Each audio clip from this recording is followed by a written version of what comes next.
All right, we are live and in living color. It's Elite Heat, the only show you need on Mondays.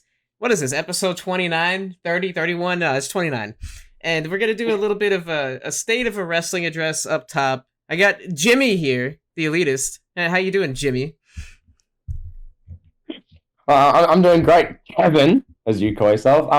Yeah, it should be an interesting show. There's a certain topic that I want to talk about that genuinely bothers me. So that's going to be off the top, and then we'll have a few other topical wrestling matters in here because you guys love your topical wrestling content, and then we're going to do a bit of a retro Money in the Bank pay-per-view discussion there, John. Yes, we both watched Money in the Bank, the full show, and we both took detailed notes. And we're going to give you about an hour and a half rundown of every single thing that went down from top to bottom of Money in the Bank 2011. Your favorite pay-per-view of all time, and one of my favorite. Yeah, we're going to let you guys know exactly what happened at 8 minutes and 22 seconds into the SmackDown Money in the Bank ladder match. We're going to let you know all the juicy details, all the goss, all the moves. We got you covered at the late heat there, John. Oh, yeah. All right, well, let's just get to it. All right, let's talk about the wrestling news. It's been quite a topical news week, I would say, in the wrestling world. Wrestling was in the mainstream, maybe for not the right reasons, again this week. And none other than Jimmy Uso found himself in a little bit of trouble with the law. He ended up getting a DUI. And, DUI, they happen. People make mistakes. This is, his fourth one in a decade? Or it's his fourth. Yeah, go on. Yeah, it's his fourth in a decade, second in 2 or 3 years. Everyone remembers the one where he and Naomi both got arrested in Detroit. Either way, long story short, this happened in Pensacola, Florida. He was arrested and he posted bond, and then he was gone the next morning, released free. And yeah, so what's notable about this, though, is that his breathalyzer test was more than double the legal limit. That's just crazy. But yeah, I'll give you the floor. As one Jimmy speaking about another Jimmy. I'd love to hear your thoughts on this. Yeah. So when it comes to Jimmy Uso, you've got a guy who has had 3 DUIs, which that's 3 more than you should have to begin with. Okay. Maybe when you're like 19 or whenever, or like when you're like young, you'll get one because you're an idiot. Okay, stuff happens, whatever. Jonathan Fatu has had 3. Okay. And the thing is about this one, okay, he picks up his 4th. Rightio. You mentioned there, okay, his blood alcohol was 0.205. I mean, you mentioned it there. More than double the legal limit. 0.205. And Jonathan Fatu goes, oh, yeah, I'll jump behind the wheel. I'll drive. Brilliant. And he picks up his 4th DUI, as he should have, considering the situation, getting behind the wheel with that blood alcohol. I mean, when you've got that blood alcohol, you can barely see straight. Literally, the likelihood of killing someone in that car, like either in the car or, with the car, is insane. So Jonathan Fatu decides, that's a good idea, I'm going to do that. And he gets a DUI, as he should. And then, Kevin, I go on Twitter in the day after it, and people are defending him, being like, "Oh well, don't you should never joke about Jimmy Uso getting a 4th DUI. Jimmy Uso is lucky he didn't kill someone in the car." But at the same, oh no, we shouldn't make any jokes or comments about it. Jimmy should just make sure he gets some help. He'll be all good. He's had 4 of them, Kevin. 4. It's not like it's his first one. He said this is his 4th. What makes it so he can get a 5th one? Okay, and this is all during the time, Kevin. This is all during the time when he's in the main storyline in wrestling. Okay, for all these years, he was just a tag team guy having good matches against the New Day on the undercard of SmackDown, or good matches on pay-per-view kickoffs. Now he's in the main storyline. SmackDown revolves around our tribal god talking to this guy, Jonathan Fatu, backstage. And now he goes and does this. A 4th DUI. 4th! Not his first, his 4th! Like, just, this dude won't learn, Kevin. It's so frustrating. And people on Twitter being like, don't joke about it. Don't say anything mean. Jimmy Uso's innocent. Oh, he's really innocent. What if he killed 5 people when he was driving this car at a .205 blood alcohol, Kevin?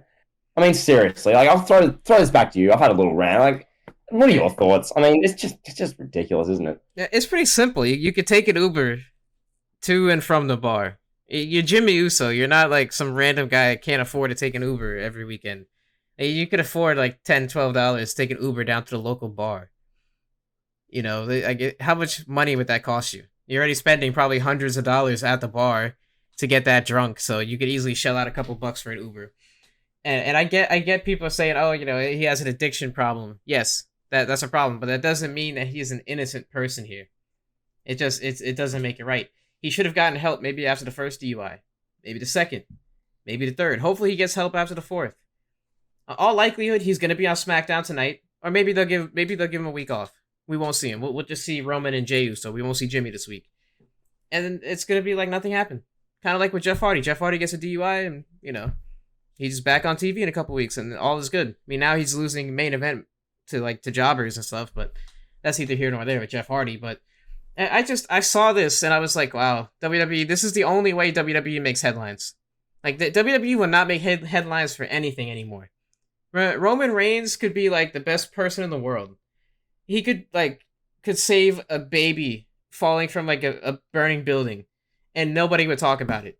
But if a wrestler does something bad, it's immediately in the mainstream. People are trash talking wrestlers. They're like, oh, look at these wrestlers. They're idiots. They're meatheads. All this stuff, and it sucks that that's the only way that wrestling can make mainstream news and headlines. But I mean, I don't know. Like, what's next for Jimmy Uso? He's Fifth DUI at this rate. I mean, let's be honest, because I mean, this is number four. yeah, And this is the thing. I mean, you mentioned like personally, I don't because I saw people saying, "Oh, Jimmy Uso is like an alcoholic," and like I don't think that's fair to say. I'd say the correct terms. He's an imbecile. He's an idiot. Like I don't think it's an alcohol problem. I really don't, because like if I highly doubt Jonathan Ford, who's just every night just addicted to alcohol. No, but like there's an issue when it comes to stuff like this, like being an idiot in cases like this. Like you mentioned it there, just get an Uber. You're Jimmy Uso. He'd be making handsome six figures. He's part of the Anoa'i family, and he's in WWE. He'd be making a high six figures. But no, don't get an Uber. Drive at a .205 blood alcohol. Risk killing yourself and others. Like, yeah, yeah, yeah. yeah. We've seen things like this before. You've seen like some tragic passings that have come from alcohol or drug related. You've seen like Mr. Perfect, Junkyard Dog, people like that, and it just it would like if something happened and Jimmy Uso died, God forbid, from drunk driving. The headlines and the media, they would say, "Oh, it's just another wrestling tragedy," and that's the reality of the situation. Yeah, pretty much. It would just be just another one. But instead, yeah, thank God, yeah, he lives to see another day, despite everything, that everything could have happened. He's still around. That's like the main thing. But just action needs to be taken. He needs to help himself. Like he can get help, but he needs to help himself and invest in that. So yeah, that's the whole Jimmy Uso situation. I just found it ridiculous. The people are, you can't say anything bad about Jimmy Uso, as these are the same people who are trying to cancel Nikki Bella for comments from 8 years ago.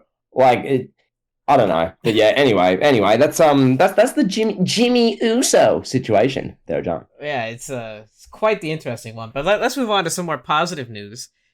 So I was reading on Cultaholic earlier, and a bunch of other news sites are reporting this.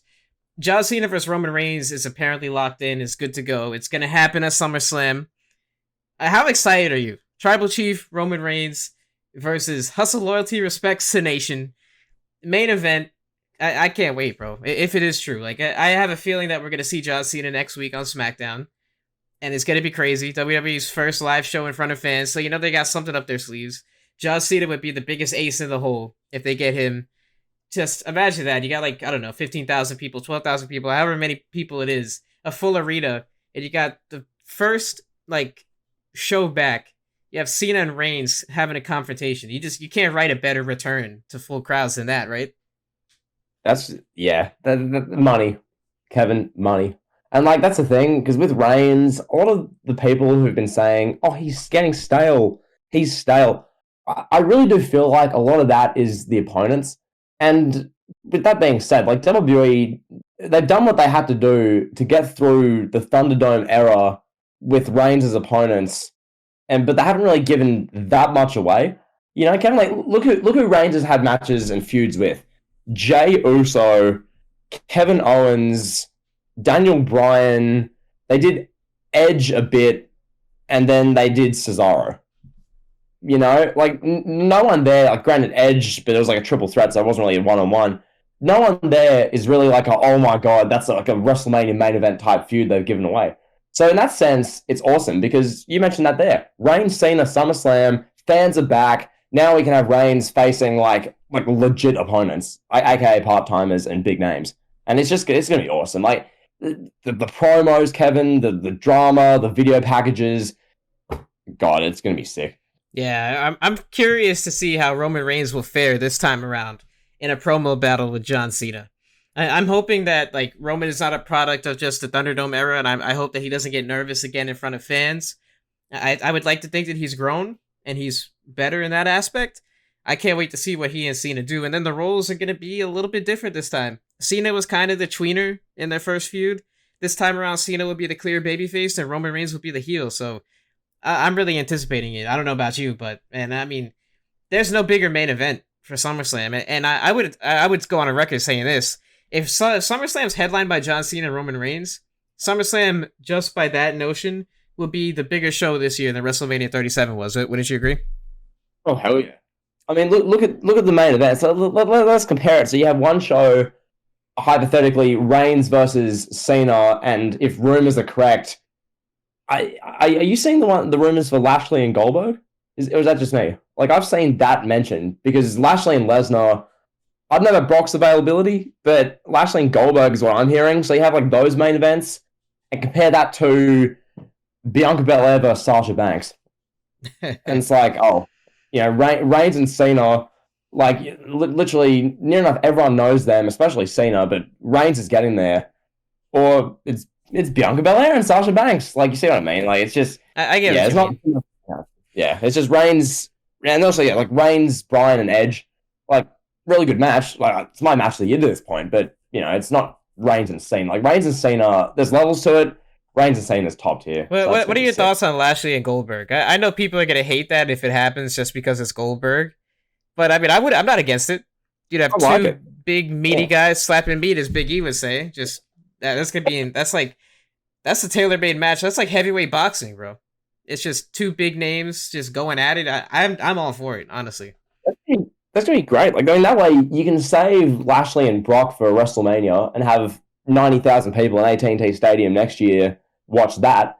So that'd be cool. And then you can get another Goldberg match in because Kevin, I don't know where the community's at as far as Goldberg hate because obviously prior to this year's Rumble when he came back, everyone was like, the Goldberg hate was through the roof because he'd beaten Owens, he'd beaten Fiend, he was about to face Drew. The Goldberg hate was through the roof. Ever since Drew beat him in like 3 minutes in a fun match of the Rumble, I don't know where the Goldberg hate's going to be. Granted, you're probably going to have the Twitter crowd, Kevin, no doubt being like, oh, go away. I want to see Nakamura instead of Goldberg. But generally speaking, I think Goldberg should be much more positively received this time, I feel like. I hope so. Because I like Goldberg. We talked about him in long form in an entire episode dedicated to him, but I like Goldberg. I don't really have much against him. He and Lashley, like, that's the kind of match that Goldberg should be having. And Goldberg does not need to win. There's zero reason to have Goldberg beat Lashley. There's just, for what? You're going to have Goldberg appear once every 3 months on Raw and win the title? No, Bobby Lashley he's having a career year in 2021. And adding the name Goldberg to his list of hits that he's defeated, just, you put that on the hit list, bro. Bobby Lashley, Goldberg, I mean, it's money. SummerSlam shaping up to be a pretty big show. I mean, it sucks that they can't get Brock Lesnar. I guess he's like, I don't even know what he's doing. I guess he's just content being out on his farm in South Dakota or wherever the hell he's at. I don't know. I don't know what's gonna happen with Brock Lesnar. What's the status of him? You think we'll see him at WrestleMania? You think it's possible? I just hope so, Kevin. Like Brock's awesome, dude. And then like Brock's one of those, just like Cena. I mean, Brock and Cena, I put in the same boat. Where like in 2014, when they were on the show each week, God, I took it for granted. When you have Brock and Cena as the main event, granted the rest of the show was, for instance, like Ambrose and Rollins spraying barbecue sauce at each other, and like shirtless Kane, as you have like Jerry Springer doing the Bella Twins, the Tonight Show, the Bella Twins. I get it was bad back then, but you had Brock and Cena, two like generational, like almost like once in a lifetime talents almost. And then nowadays, when you don't have them, it makes me think, oh my god, the thought of Brock coming back is insane. And yeah, Kevin, to answer that question, I just hope we see Brock again. Like even if it's just like just like a final run where we get Brock against Lashley and Brock against Reigns one more time, like that'd be so sick. Yeah, Kevin, how cool would that be? Just like Brock Lashley, Brock Reigns.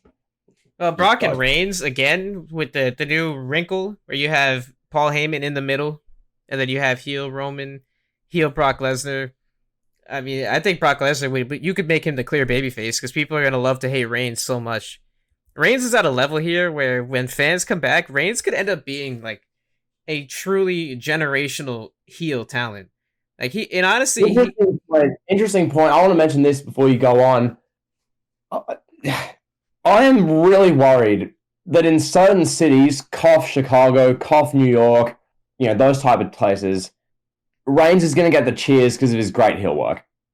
Thoughts on that generally, and just go on. Yeah, he probably will. I'll answer that. I'll just say this too. I think if Reigns, like if it works out and people carry over that same hatred they had for him in 2015 and 16, he could be like a Hollywood Hogan level heel. If he goes on a run like that for 3 to 4 years where WWE is touring and in every city Roman Reigns is getting booed out of the building and people are just spending ridiculous money to go travel to watch him lose or subscribe to Peacock or whatever subscription service they'll be on in 5 years. It could, like, Reigns could hit the next level if it clicks. But yeah, I mean, I think you bring up a good point. Cities like Chicago, New York, you have in the UK, they might cheer him. Maybe not. Who knows?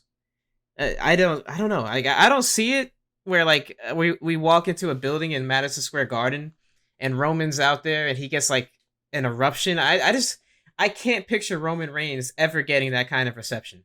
I just see what I see is, I mean, I'll get your thoughts on this in a moment, but with Reigns, I think people will love to boo him.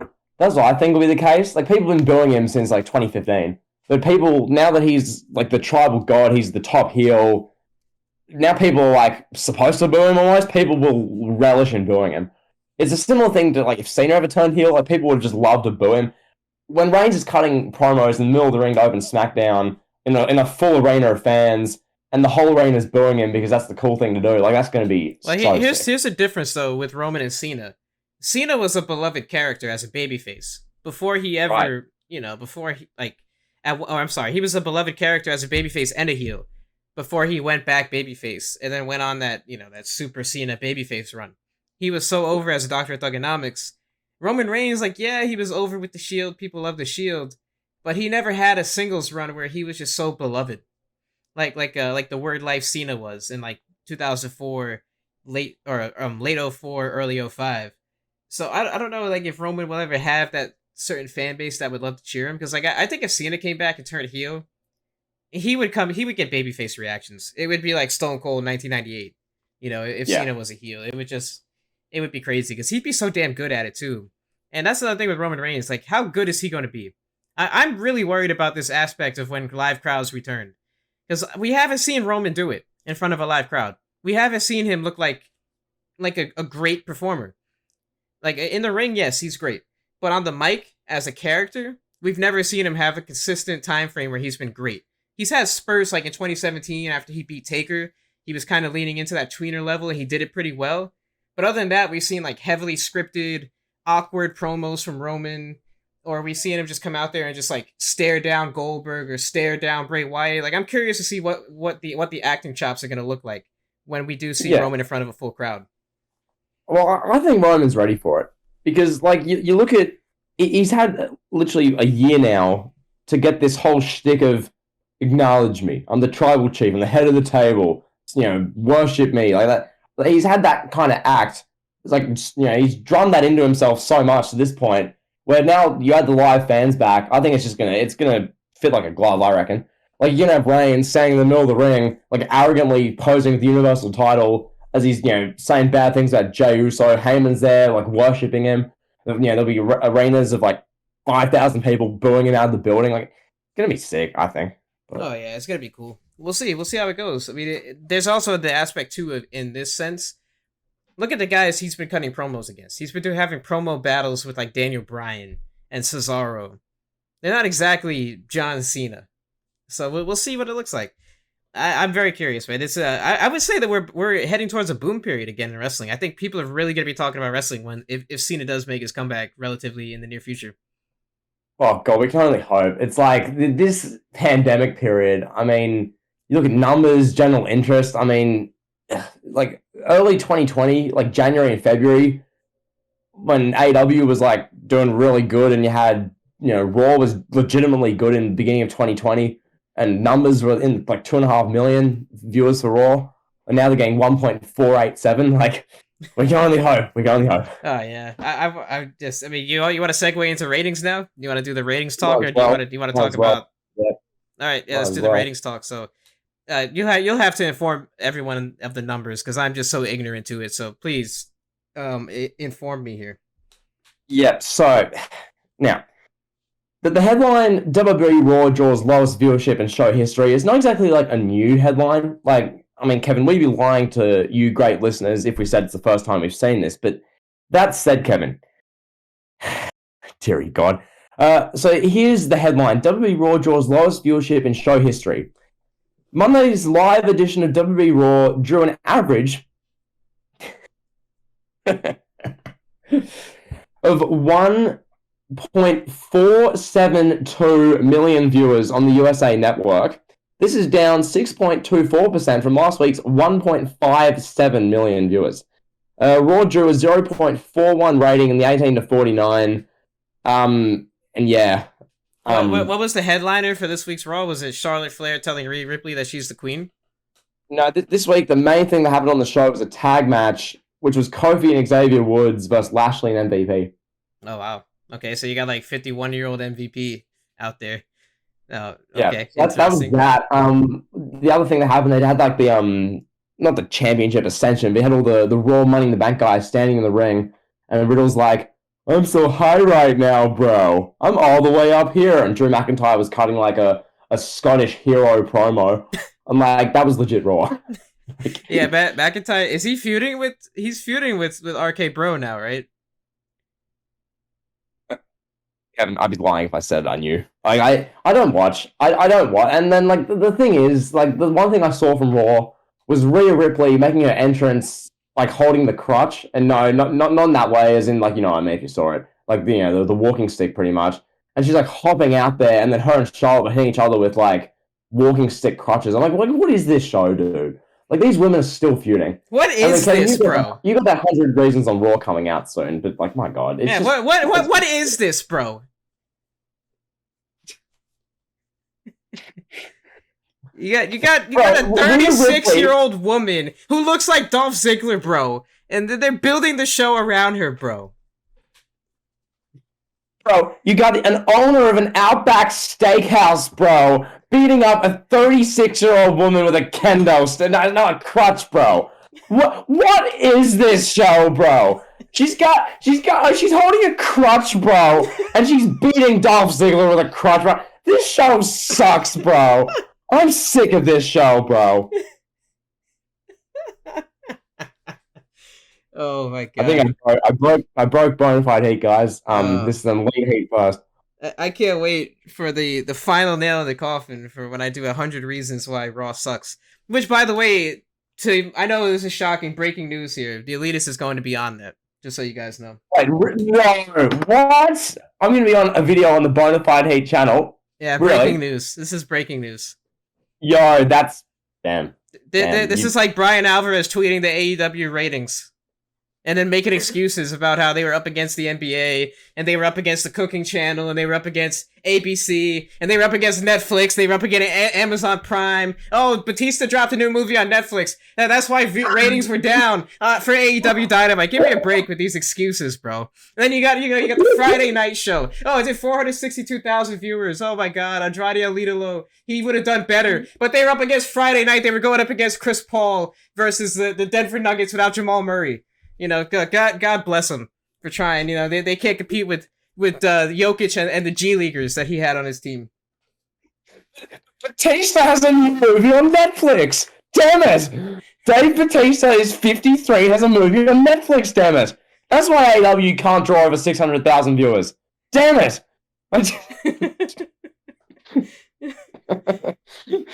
Oh God. Yeah, what Kevin, is AEW doing ratings wise? What was their first? What have they released the numbers for this past Wednesday show? Have you seen it? I've got you covered as far as that one. So AEW Dynamite, Kevin. Now they made their return to the road. And the average rating for it's a Wednesday night show, live fans. It's a Road Rager special, 871,000 viewers. So about what you'd expect, I think. If it was above 1 million, then I'd be like, okay, damn, crap. Because considering Raw's getting 1.4s now. But nah, they got 871,000 viewers for the 5 people who care. That's a 0.33 in the 18 to 49 there, John. Well, what's the excuse for them not hitting 1 million? What, American Idol was on? It was the season finale of American Idol? There was no NBA. There was some NBA Finals on Wednesday night. Oh, but Black Widow came out. That's what it was. Black Widow came out. That's why AEW Dynamite, their first show with a full crowd, didn't do 1 million viewers. But Kevin, that show had Tommy End. Wait, no, he's Malachi Black. Wait, no, he's Tommy End. That's Malachi Black. The show had the debut of that guy on AEW. What do you mean? He carried over the black guy. You're an A-John. You're an A-John. Shut up, Kevin. Shut up. Yeah, he carried over the black eye. And what's next? He's going to be doing backstage promos where he's knocking on the door again. Who's knocking at my door? Or he's going to be talking about Game of Thrones and flying dragons. He's going to be playing like Dungeons and Dragons. He's going to have his handbook out, casting spells on John Silver in the back. Like, what are we going to see next with Aleister Black there, pal? Can I just say, why does this company not debut him in a feud against Darby Allin, Kevin? Why? Why is it Cody Rhodes every time? What's Cody supposed to do and say to Malachi Black? Oh, this is the house I built. I run AEW, and Aleister Black will come out there, recite chapter 7 of the 3rd Game of Thrones book, and then proceed to black mass Cody Rhodes. And then Brandy Rhodes will rush out there crying as she's like giving birth. Like, what is this, bro? This is AEW. And you're going to fast forward 4 months, Kevin, as we've talked about, and the main storyline in AEW is going to be Ethan Page calling Cody's newborn baby ugly, and there'll be a personal storyline. Like, this is my issue. Like, AEW does stuff good. Presentation, generally pretty good. Generally a good kind of feel to their shows. But just some of these decisions, Kevin, it's just, you bring in Malachi Black, Aleister Black, Tommy End, whatever. Excalibur and Jim Ross and Shivani clearly don't know based on when he debuted. You bring him in, and he's doing what? What's he doing? He's quite literally doing Cody Rhodes. Like, bro, really, bro? Really? Kevin, what are they doing? With that whole Aleister Black thing, it's confusing because, yes, there's potential, but he's gonna hit the Cody wall. We've seen it 1 million times. We saw it with Shawn Spears. We saw it with Anthony Ogogo. We saw it with this guy. We saw it with that guy. I can't remember names off the top of my head, but I know those two for sure. Lance Archer. My God. Yes, Lance Archer. Yes. It's happened that many times, Kevin. Like, yeah, he comes in, he hits the black mass on Cody, everyone's freaking out. And then what? Cody's going to come out and cut a promo about how Aleister Black was misused in WWE, and he's happy that he signed him to AEW. And then we're going to have Cody come out with the baby, and Brandy come out with the baby, and they're going to have a family picture. And then Aleister Black's going to, like, photobomb the picture, and he's going to terrify the new baby. Like, okay. Why not Darby Allin? Why not? He's the TNT champion. Is he still the TNT champion? I don't know. Miro's the TNT champion. So Darby Allin. Oh yeah. So we should have Aleister Black versus Rusev. Hasn't done anything in like a month. Ugh. Yeah, we got Aleister Black versus Rusev. Why don't we get that? I don't know. Whatever. Because that's actually there's a story there. With this, it's literally going to be Cody Rhodes going, AEW is the land of opportunity. You came here for an opportunity. You know what else is the land of opportunity? The United States. I'm Rocky Balboa Cody Rhodes. I'm Martin Luther Cody Rhodes. I represent American freedom. Everyone love me. Please cheer me. And then the 2,000 AEW fans in attendance. Yeah! Cody! As everyone America-wide who's watching, all 700,000 of them are thinking, bro, get this guy off my TV. So, yeah. Yeah, Yeah. okay. All right, let's transition. We talked about AEW's ratings. We talked about Raw's ratings. We talked about Cena. Talked about Jimmy Uso. And I guess the last bit of news here that we needed to cover is Bailey. So, Bailey, they're reporting that she tore an ACL and she's expected to miss 9 months. And when I saw this, I don't know about you and you guys that are listening, but when I saw this and read this, I was like, 9 months? Like, that's a really peculiar time frame. You never really see that. You never really see like, oh, this guy's injured, they're gonna miss this amount of time. My first initial reaction was, I have a feeling she might be pregnant, but she doesn't want anyone to know because after what Becky Lynch and Seth Rollins went through with those creepy fans, like I could completely understand if she is pregnant and wants to hide it. But I mean, we have to go with the reports here. She's got a torn ACL, and I mean, if she does have a torn ACL, that sucks. As somebody who was just suffered a torn meniscus like 7 months ago, I understand completely how that feels. So it just sucks. So I wish her the best. She injured her knee carrying SmackDown throughout the heart of the pandemic in the summer when Roman Reigns was off taking care of his family. Yeah. I mean, that's a good like little conspiracy theory you make because the reason they gave was did ACL during training. Weird. I'm like, really? Like, this would be different if it was like, remember when, Seth Rollins did his knee at that, like, house show in Europe in 2015, and, like, there's the video of his leg just, like, buckling, and it, like, totally caved in. Like, that's one thing. This, no footage, no pictures, no evidence, out 9 months, injured in training. It's like, what's Bailey doing that's so physically intense during training? You know, like, she's not Ricochet doing 950 flips onto crash pads and landing on her neck. Like, it's Bailey, you know? I mean, she could be training MMA. It could have been an awkward fall off a top turnbuckle. We don't know. It could have been a lot of things, but my you know, I put my tinfoil hat on for a second when I saw that 9 months. I was like, oh, something's up here.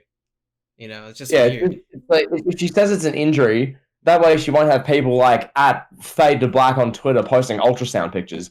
You know, so yeah, that's one thing. Hopefully, I wish her all the best with the recovery because presuming this is as it's been reported, it's just like it's an ACL, which but ACLs suck. I mean, objectively, like it's like perhaps the worst injury you can have or one of. So yeah, if that's definitely the case, hopefully that gets recovered ASAP. That's never fun, but yeah, wishing her all the best. Oh yeah, absolutely. And then the other reason too why I put my conspiracy theory hat on too was like when Seth Rollins tore his ACL, he was back in 5 months. So we've seen some guys who tear their ACL and they come back real quick. Yeah, like in basketball, if you tear your ACL, you're looking at 12 to 15 months because it's a contact sport and it's different than wrestling. But when it comes to wrestling, we've seen guys come back or girls come back from ACL injuries real quick. Except for Jimmy Uso, he was out for like 15 months, I think, or 16 months. Which was kind of Jimmy Uso. We've been over Jonathan far too already, Kevin. Let's move on. Yeah, ironic. It's just ironic. Wasn't it? He was a torn ACL, right? Yeah, he was the one. He did his during the WrestleMania ladder match last year, from memory. Right. Yeah. It was like I think he tore multiple ligaments. Either way, is there any other news that you want to discuss? Any other news? I mean, not really. I think one thing that's worth mentioning, not really is like news, but I mean, we talked about ratings before with SmackDown. But do you find it interesting, last week's SmackDown, so the episode without Reigns on it, so just the Edge cuts his opening promo and Edge beats up Jimmy Uso episode, that drew 1.7 million. So, like, when Roman Reigns is there, it's 2 million. Without Reigns, it's like 1.7. Like, that's just, I wanted to mention that, but yeah. Interesting. Okay.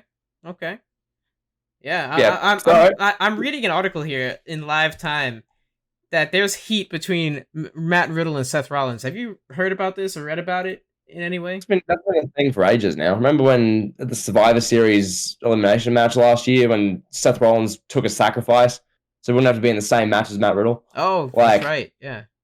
Yeah. So yeah, that's not like hot off the press news. I mean, there's probably been some development. Maybe Seth Rollins is reading the DMs of Matt Riddle's wife backstage, and Matt Riddle tried to like punch him in the head. I don't know. No, Riddle did an interview, and he said that Seth Rollins doesn't like him. Interesting. Okay.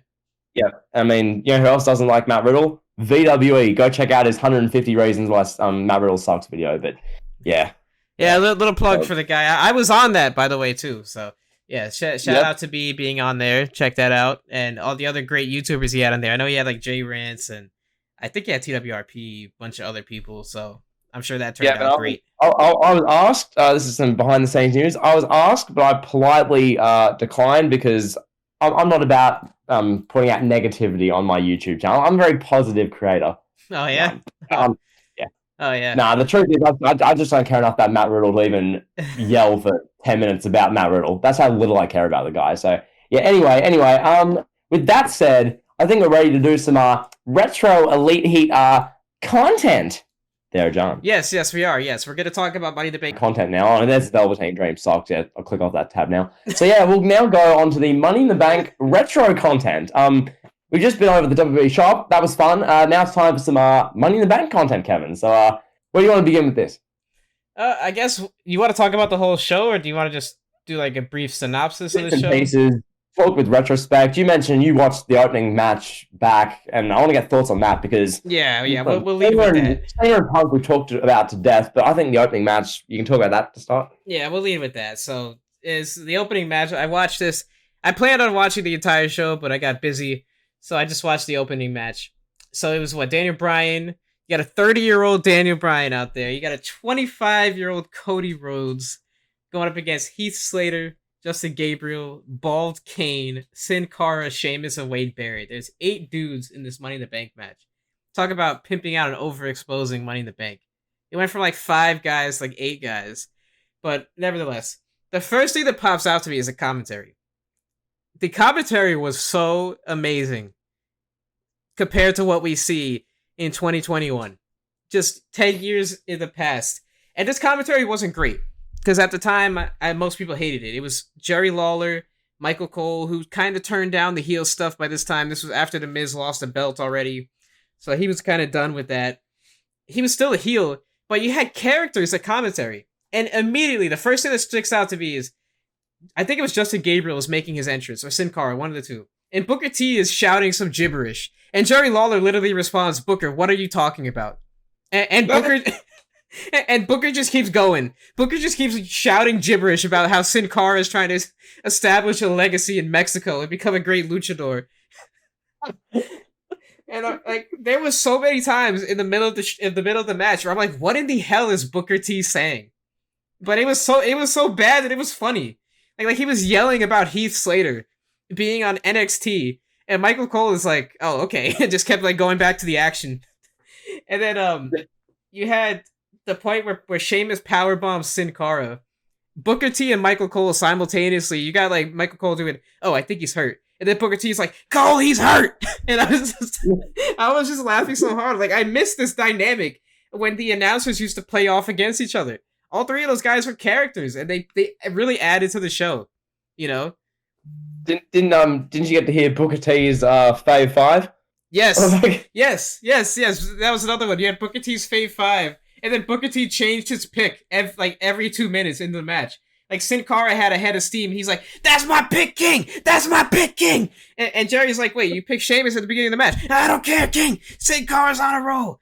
And then he's like screaming out, Cody Rhodes is my pick! Yeah, ever since he put that mask on, he's better! And I'm just like, Booker, go Booker T.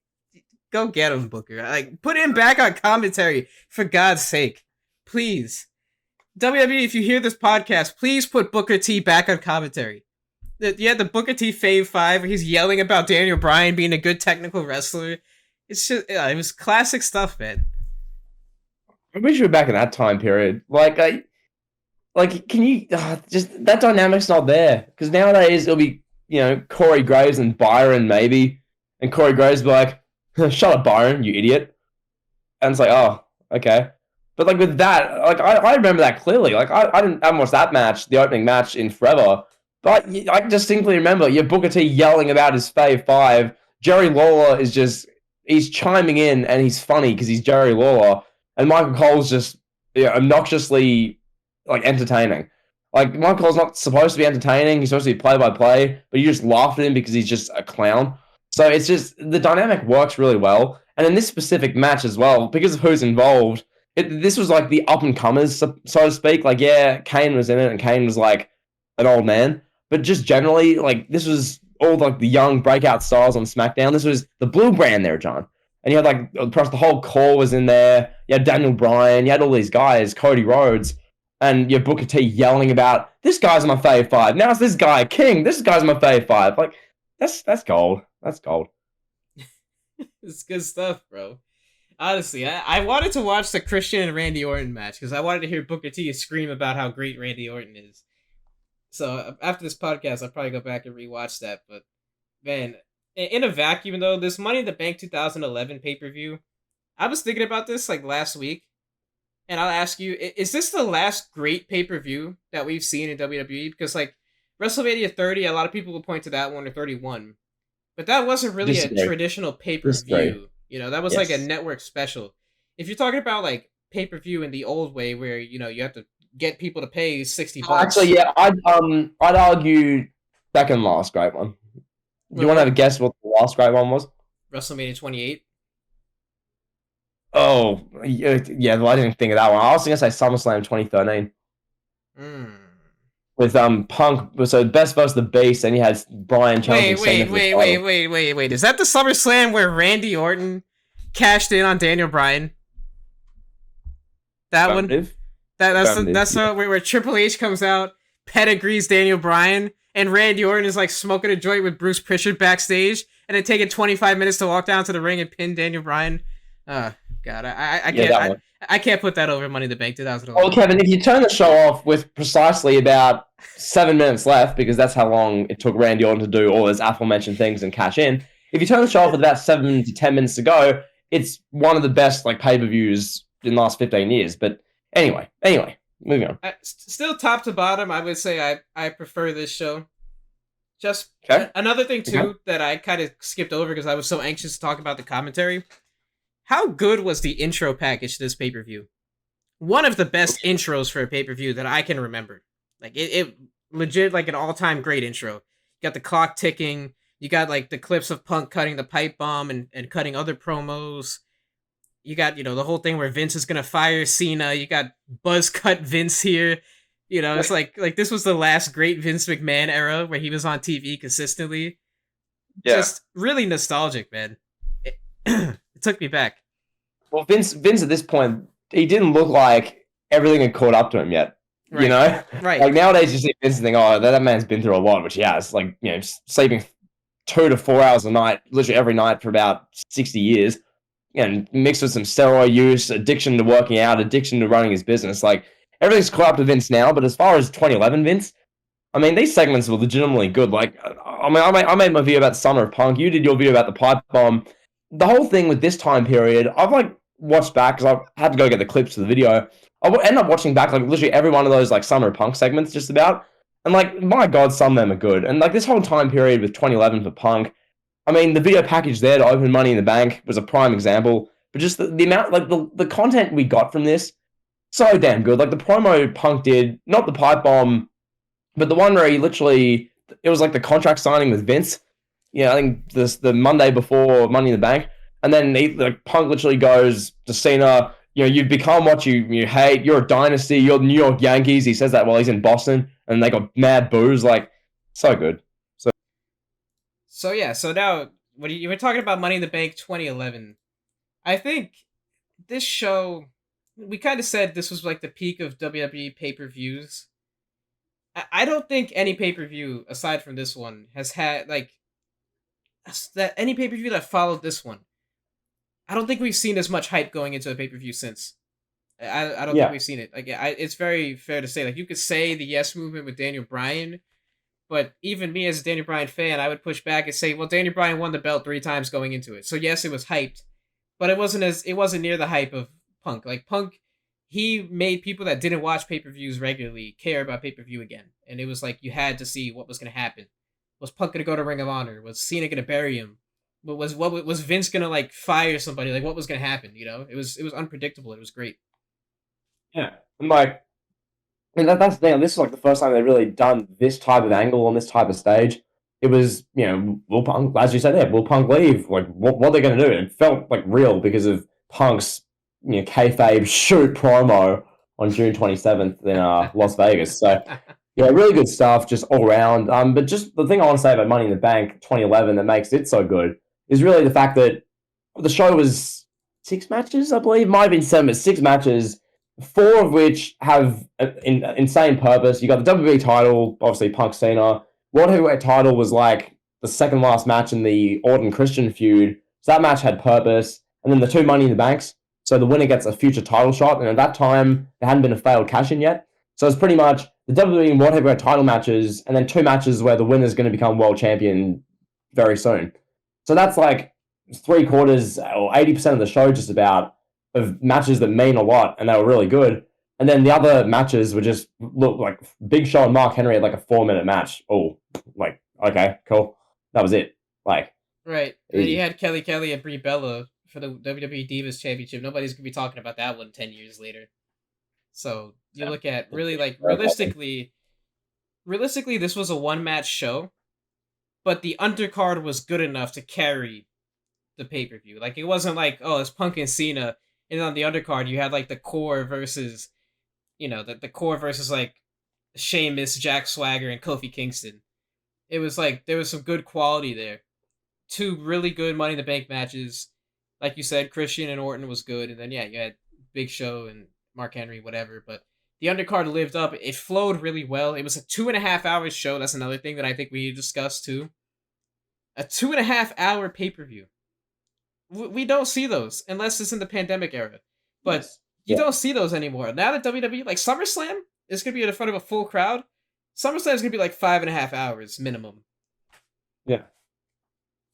Yeah, they're going to jam a bunch of randoms onto the screen. You're going to have like, oh God almighty, you're going to have like Natalia and Tamina versus Lord knows who for the women's tag titles. And it's just going to be like a 15-minute match. And it's like, bruh, like this Money in the Bank show is so good because it's straight to the point, and like the whole last hour of the show is that the Punk Cena, like everything to do with that, from the video package, the entrances, the introductions, the 33-minute match, the post match, Vince on commentary being like, "Oh, damn it, get out of here now, damn it, now," and then Del Rio runs out, Punk roundhouse kicks him, and then Michael Cole goes, "Oh, punch to the head," like that kind of stuff, and then. Yeah, Punk escapes through the crowd. Just awesome last hour, Kevin. Awesome stuff. Yeah, I guess we'll talk about that stuff, that moment there with Punk. Yeah. It's safe to say that the whole Punk, like I would say Punk's career peaked out after that moment where he blew a kiss into Vince from the crowd. I think that was the peak of Punk's career. I don't think he ever got back there. He was close when he had that promo battle with The Rock where he ratioed The Rock on the mic, if you will. But other than that, like it felt like to me, like I said this in my video that I made about him recently, it felt like to me Punk was always chasing the next high, like he was just trying to outdo that, and he could never get there. What do you think about that? Like, I think, because when you look at what happened, the aftermath, Punk took a week or two off from Raw, maybe a month, and then he comes back and he's just like, "Hey guys, I'm CM Punk." Such a mess. Yeah, you have Cena with the fake belt.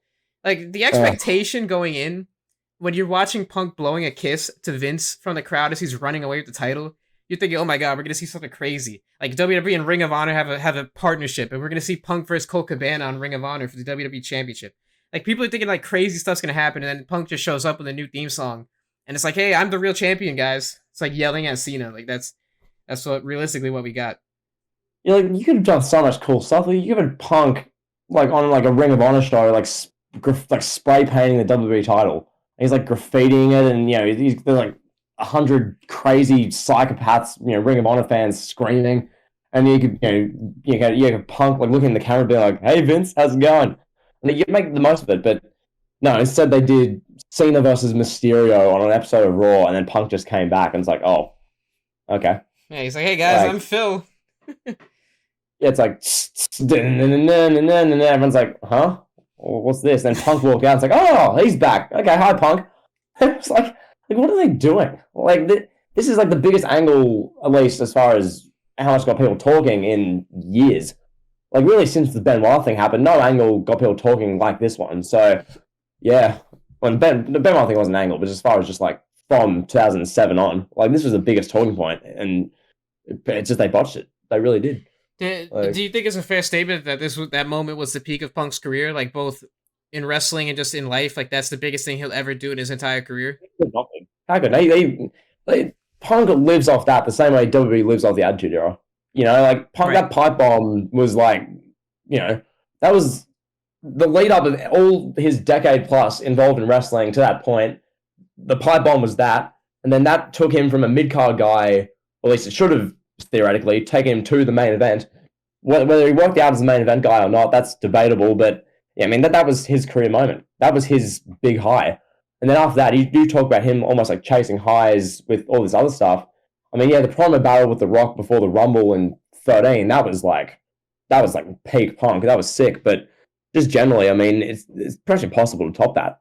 It's like that's like the blow up, and then from there you can try your best, but trying to beat something that's so organic and cool and fresh, it's near enough impossible to beat him. Right. Yeah. Like, and you look at some of the greats like Austin. Austin had his iconic Austin 316 promo, and he did some other stuff too. It wasn't like that's what he lived off of. He stunned Vince in the Garden. He won the title with JR screaming, "The Austin era has begun." He did the heel turn. He did the what chance. He did the Stone Cold GM with Eric Bischoff. That goes back to the writing. Like you mentioned, everything you say there. You had Russo and all these people and Ferrara back in '98.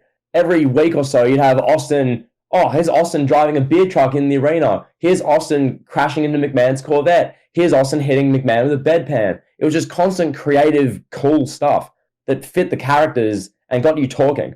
Whereas with Punk, it was like, oh, well, he did a pipe bomb, and now he's going to sit in the ring with a megaphone and say he's the voice of the voiceless. And then he's going to look at Triple H in a contract signing and say that, Triple H has his balls in Stephanie's handbag.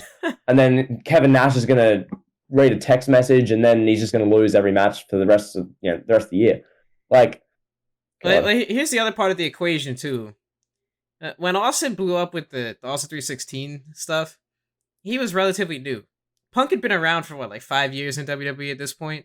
So casuals, they were already out on Punk. They were like, I don't like this guy. I don't care about him. So realistically, it was the internet that kind of coined this pipe bomb thing. It wasn't like a WWE coined phrase. You rarely ever heard WWE reference a pipe bomb. It was always Punk referenced it in a promo once in a while, or you would hear people on the internet talk about it. It wasn't like WWE attached the marketing machine to this pipe bomb. It's almost like the pipe bomb became something that was fan created, right? Yeah, totally. And yeah, that's a great point. I mean, they never really got the machine behind it. If that was something they really wanted and intended for it to be the biggest thing, trust me, you'd hear about it. Yeah, right. WWE promoted something like Sheamus 515 more than they did with the pipe bomb. It's whatever WWE wants to put their machine behind, they're going to promote. The pipe bomb was not it. And I guess if you look at the contents of what was said in the pipe bomb, I mean, fair enough. Do you think WWE is going to actively promote, some employee who's been there for 6 years saying the company will be better after the boss is dead? I don't know. But yeah, they didn't get the machine behind it that much, and the fans ran that narrative for years and years. And as I exposed that narrative recently, it didn't bring in new viewers. It didn't drive up ratings. So what can you do? It didn't. Yeah, because people that were watching wrestling 5 years ago, they knew who Punk was. They were like, I don't care about this guy. I'm not gonna watch. I don't care if he's cutting good promos on Triple H. I don't want to see it. So that the other aspect of it too is it kind of was a perfect storm. Money in the Bank just so happened to be in Chicago, CM Punk's birthplace.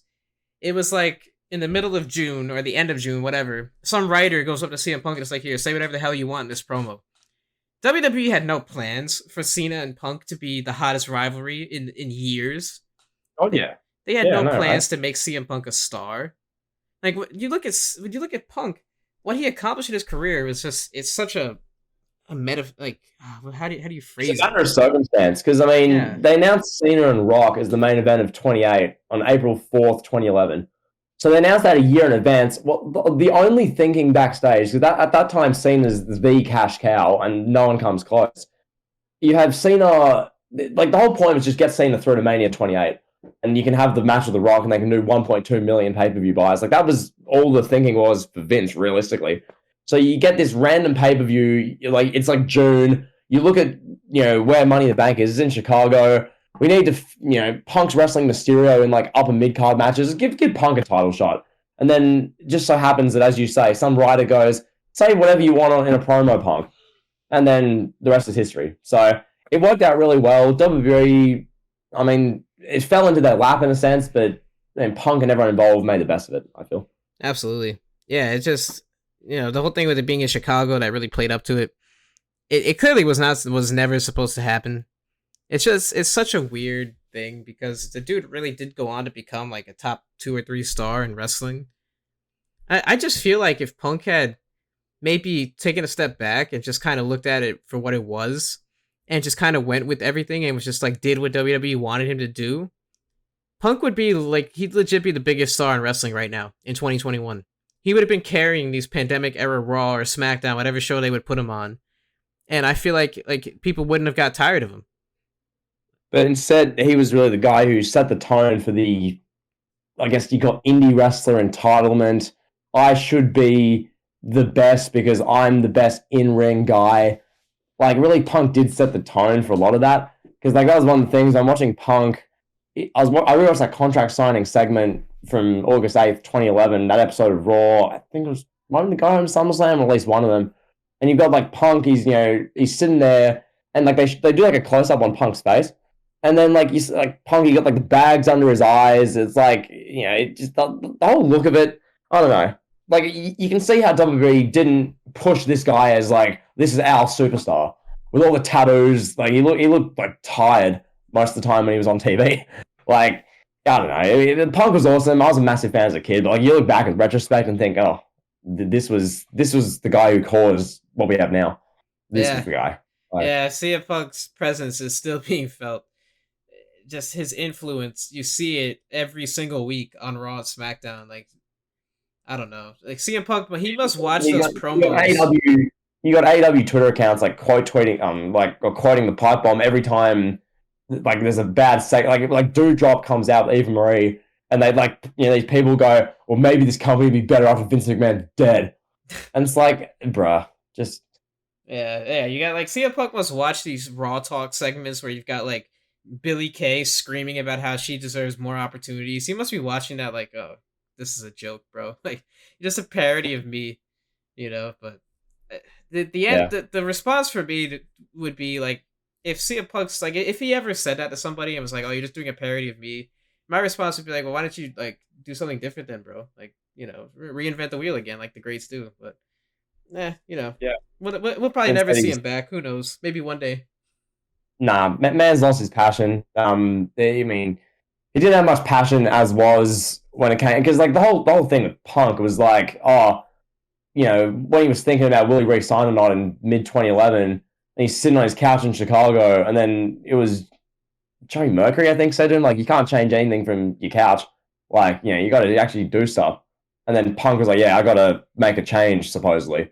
Whether that changes for the better, long term, short term, what have you, that doesn't really matter. But Punk, he came back, he had a run for 2.5 years, was champion for 14 months, all that kind of stuff. That's history. And then, yeah, he's done for good. No, he hasn't been back in 7 years. He was on Backstage for 2 months. That didn't do much for ratings. And yeah, crazy. Yeah, the CM. This is the CM Punk show, Money in the Bank 2011. So I guess it's fitting that we spend so much time talking about him. But yeah, I think that's all we need to talk about as far as Money in the Bank. Let me unless you guys want to hear us analyze critically Kelly versus whoever she wrestled. Let me ask you this last question about this show, Money in the Bank. Is this? I don't know how to phrase it, but is this CM Punk's legacy, right? Because he never really main evented a WrestleMania.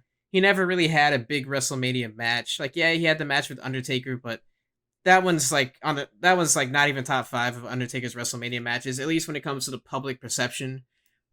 So this would be like Punk's WrestleMania main event, like his legacy would be this pay-per-view, huh?